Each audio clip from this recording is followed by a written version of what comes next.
మన్మోహన్ సింగ్ గారి యొక్క తెలివితేటల్ని మొట్టమొదటగా గుర్తించింది కూడా మన తెలంగాణ బిడ్డ పివి నరసింహారావు గారు అనేది నిర్వివాదం అధ్యక్ష.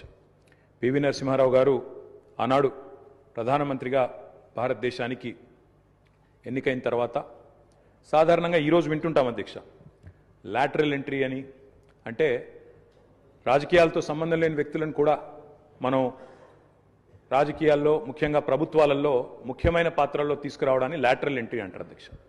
కానీ ఈ లాటరల్ ఎంట్రీ అనే విధానాన్ని ఆనాడు పివి నరసింహారావు గారు తీసుకొచ్చి రాజకీయాలతో సంబంధం లేని ఒక ఆర్థికవేత్త, ఆర్బీఐ గవర్నర్గా పనిచేసిన ఒక మంచి తెలివైన ఒక ఆర్థికవేత్త మనకు అందుబాటులో ఉన్నారని చెప్పి గుర్తించి గౌరవించి వారిని ఆర్థిక మంత్రిగా ఆనాడు నియమించారు అధ్యక్ష.